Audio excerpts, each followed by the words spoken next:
तो क्योंकि अभी एक्चुअली बंटी भाई के लिए हिंदुस्तान से इतने दूर दूर से लोग आए हुए हैं कि हर जगह मतलब अलग अलग राज्यों से बंटी के लिए आए हुए हैं, तो बंटी भाई के लिए प्रेम। चुनाव का प्रचार है, चुनाव का आगाज, और आज सौभाग्य की ऐसी जगह बैठे हैं कि आदरणीय गडकरी साहब जहां से मात्र 200 मीटर पे हैं और भारत का संघ मुख्यालय यहां से 100 मीटर पर है। आज का जो आगाज है बंटी शेल के, इन 2-4 दिनों में जब से प्रचार शुरू हुए, एक आग की तरफ फैलता हुआ नाम है। भारतीय जनता पार्टी के सभी लोगों के, उन नेताओं के परखच्चे उड़ गए हैं। बंटी शेलके जी की वो हवा देख के नागपुर में अगर किसी भी आमदार की शायद शॉर्ट श्योरिटी है कि कौन सा प्रत्याशी चुन के आने वाला है, तो वो आपका बेटा बंटी शेलके। ऐसे समय में चल रहा है, लोग हतप्रष्ट हो गए हैं। और बहुत जगह तो मैंने भारतीय जनता पार्टी के उन युवा क्रांतिकारी नेताओं के नाम से बंटी शेलके का नाम सुना कि अब एक बार इतिहास अपने आप को दोहराना जा रहा है कि वो क्रांतिकारी अभिमन्यु, वो क्रांतिकारी अर्जुन आपका मध्य नागपुर का आमदार बनने जा रहा है, जिसका नाम बंटी बाबा शेलके है। अगर कुछ मर्तबा चाहो तो अपनी हस्ती मिटा डालो, अगर कुछ मर्तबा चाहो तो अपनी हस्ती मिटा डालो। एक दाना खाक में मिलके गुले गुलजार होता है, उसका नाम है बंटी बाबा शेलके।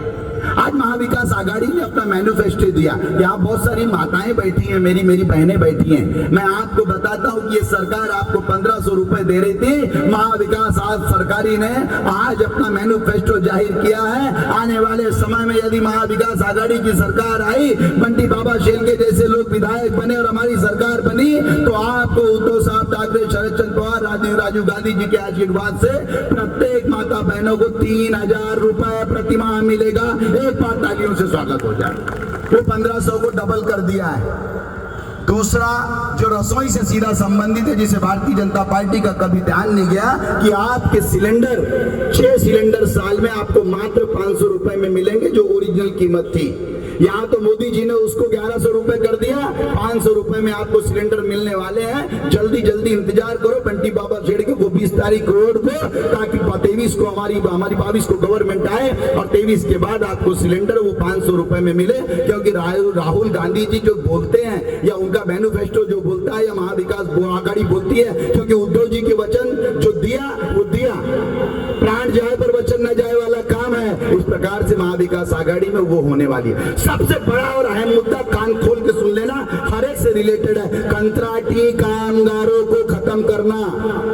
भाषा थोड़ी सी कठिन है, लेकिन समझाने की कोशिश करता हूं। आज आप जहां भी नौकरी कर रहे हो, नागपुर महानगर पालिका, एयरपोर्ट, किसी फैक्ट्री, किसी कंपनी, कहीं भी आप लोग कंत्राट कामगार में काम कर रहे हो। क्योंकि आज से 15 साल पहले स्थायी कामगार हुआ करते थे, जिनके लिए पीएफ, पीएसआईसी, वेतन, पेंशन सब कुछ लागू थी। जो मॉडर्न मिल और एम्प्रेस मिल के लोग थे, उस टाइप के लोग पर उनके साथ भी धोखा हुआ। लेकिन अभी आने के बाद इन 10 सालों में मोदी गवर्नमेंट ने वो कामगार कायदे को शिथिल कर दिया। क्योंकि देखो, कामगार का प्रश्न प्रत्येक व्यक्ति से जुड़ा हुआ है। आपके घर का बेटा वो स्टार बस में काम कर रहा हो, या झाड़ू लगाने का काम कर रहा हो, या कचरा उठाने का काम कर रहा हो, या किसी फैक्ट्री में काम कर रहा हो, वो कंत्राटी कामगार कहलाता है, ठेकेदार कर्मचारी कहलाता है। आजकल कंपनियां उसको डायरेक्ट पेरोल पे नहीं रखती, क्योंकि उसको बहुत कुछ देना होता है।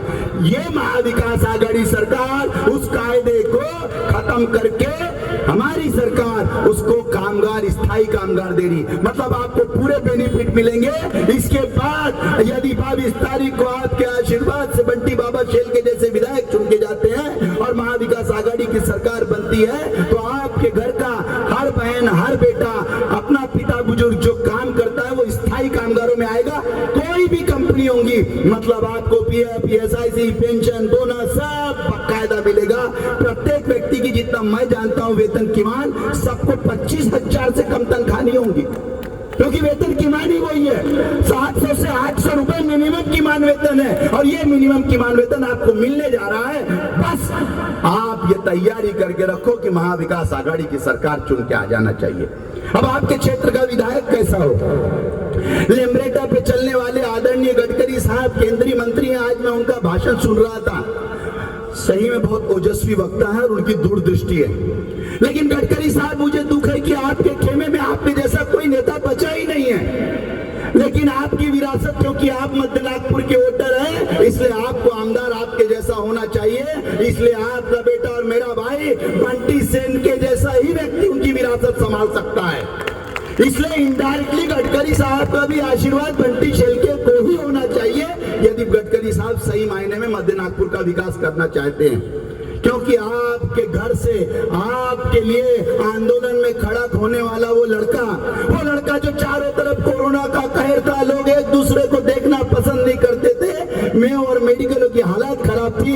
याद करो वो मंजर, आज तो हम बहुत अच्छे सभा में बैठे हैं, वो मंजर याद करो कि आप फोन करते थे कहाँ बिस्तर मिले ना, हर हॉस्पिटल खुलते, आप अपने लोगों को अपने आंखों के सामने लाशों का ढेर बनता हुआ देखे। उस समय वो बंटी बाबा शेल्के, वो क्रांतिकारी युवा नेता मेओ में जाके आंदोलन कर रहा था, मेडिकल में जाके आंदोलन कर रहा था कि हमारे लोगों को बिस्तर मिले। जब हम एक दूसरे को देखना पसंद नहीं करते थे, लगातार कोरोना में 300 दिन उसने लगातार खाना बांटा, नाश्ता बांटा, भोजन बांटा, उसके आज भी फेसबुक लाइव है। ऐसा कर्तव्य परायण पुरुषार्थ नेता कहां से मिलेगा आपको? और वो नौजवान, वो 30 पत्ती का नौजवान जो भगत सिंह को मानता है, वो भगत सिंह जो देश की खातिर 23 साल की उम्र में फांसी के फंदे पर लेट गया। वीरों की जाति नहीं होती, इसलिए बंटी की कोई जाति नहीं है। बंटी देशभक्त है, बंटी राहुल गांधी की मोहब्बत की दुकान है, आप लोगों के बीच में प्यार बांटने आया है। और अगर आज बंटी नहीं बना अंदर तो मध्य नागपुर की जनता अपने आप को माफ नहीं करेगी। ये फॉर्च्यूनर में घूमने वाले बड़े बड़े नेता, ये अपने लेनिन के शर्ट पहनने वाले बड़े बड़े नेता आपको काम में आने वाले नहीं। वो मेरी आखिरी जो बूढ़ी माँ है, वो अपने हक से अपना राशन कार्ड ले जाके बंटी के पास रख सकती है। वो अपने हक से संजय गांधी निराधार योजना की पेंशन नहीं मिली उसको बोल सकती है। वो मेरी बहन आशा वर्कर वाली हक से जा सकती है। वो मेरी माएं जिनके बच्चे महंगी महंगी स्कूलों में पढ़ने के लिए उनकी कैपेसिटी नहीं है, वो बोल सकती है कि बंटी बाबा मेरे बच्चे को कारपोरेशन की स्कूलों में अच्छी तामील दिला। वो लोहा क्रांतिकारी नौजवान जिसके बाजुओं में वो ताकत है कि सरकारी प्रशासनों की कुर्सियां हिल सकती है, उसका नाम बंटी शेल्के है। यदि आपको अपनी व्यवस्थाएं बनानी होंगी, आपको अपनी कारपोरेशन की स्कूलें अच्छी करके वहां अच्छी तालीम दिलानी होगी, तो बंटी बाबा शेल्के जैसा वकील आपको करना होगा। और वो वकील आपको तब मिलेगा जब 20 तारीख को आप पंजे की बटन दबा के उसको विधानसभा भेजोगे। जहां बात आपके रोजगार की हो गई वहां बंटी खड़ा होगा, क्योंकि मंजिलें उन्हीं को मिलती है जिनके सपनों में चांद होती है। पंखों से कुछ नहीं होता, हौसलों से उड़ान होती है। बंटी की उड़ान उसके हौसलों से है, और वो हौसला आप लोगों के आशीर्वाद से आता है। रोज रोज आपके चरणों को छू रहा है, आपके रणगंदन को ले रहा है, आपके धूल को अपने रथ पे लगा के आशीर्वाद लेके एक नौजवान निकला है, इतिहास बनाने निकला है। महाराष्ट्र का मध्य नागपुर से एक इतिहास बनने जा रहा है। इस RSS की पूज्य भूमि संघ भूमि से मैं ऐलान करता हूँ, गडकरी साहब के इस स्थल से मैं ऐलान करता हूँ कि मध्य नागपुर अपना इतिहास रखने जा रहा है। बंटी शेल्के जैसा क्रांतिकारी युवा आज आपका आमदार बनने जा रहा है। इतिहास के पन्ने पलटते होंगे, क्योंकि बंटी जो भी माहौल हो, आप लोग उन माहौलों को नजरअंदाज करते हुए माहौल सिर्फ एक चल रहा है, बंटी बाबा शेल्के की दरिया। अब आप लोगों की तरफ से मध्य नागपुर की सिर्फ एक आवाज उन तानाशाही हिटलरों को जो जात पात रंग भाषा भेद की बात करते हैं। आपका कर्तव्य पूरा है भगत सिंह को मानने वाला राहुल गांधी का सिपाही बंटी शेल्के सिर्फ आपके लिए खड़ा है कि दरिया। मैं उनको चेताना चाहता हूँ, उन सांप्रदायिक ताकतों को जो बंटी के मार्ग में रोड़ा बनी हुई है, लेकिन आप चंडियों का आशीर्वाद, आप माँ दुर्गाओं का आशीर्वाद, हर बुजुर्ग का आशीर्वाद, हर नौजवान साथी की उम्मीदें, ये सब ठोकर मार के उसको विधानसभा तक पहुंचाएंगे। अब हमारी आवाज सिर्फ एक है कि दरिया अब तेरी खैर नहीं, बूंदों ने बगावत कर लिया। दरिया अब तेरी, मेरी आवाज दबाने की कोशिश इन फटाकों से की जा रही है, लेकिन बंटी शेल्के के सिपाही का उत्साह उसके भाई का इतना है, इन फटाकों की आवाज को चीर के अपन विधानसभा उसको लेकर जाएंगे। एक की बूंदे तेरी खैर नहीं, कि दरिया अब तेरी खैर नहीं।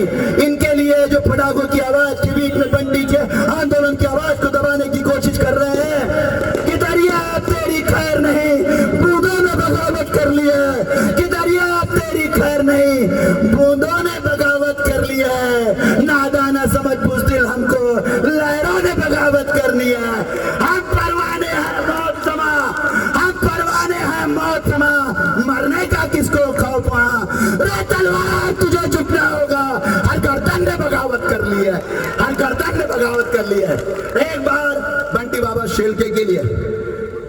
बोलूंगा बंटी बाबा शेल के, आप बोलेंगे जिंदाबाद। ये आवाज उधर भी जानी चाहिए, ये आवाज उधर भी जानी चाहिए, ये उधर भी जानी चाहिए और आतिशबाजी वालियों को भी जानी चाहिए। बंटी बाबा शेल के, बंटी बाबा शेल के, बंटी तुम संघर्ष करो, बंटी तुम संघर्ष करो। धन्यवाद, आप सभी दुर्गाओं का आशीर्वाद। 20 तारीख को ध्यान रखना, अपने साथ 20 लोगों को और बताना, पंजे की बटन दबाना और बंटी को चुनकर लाना। जय हिंद, जय माता।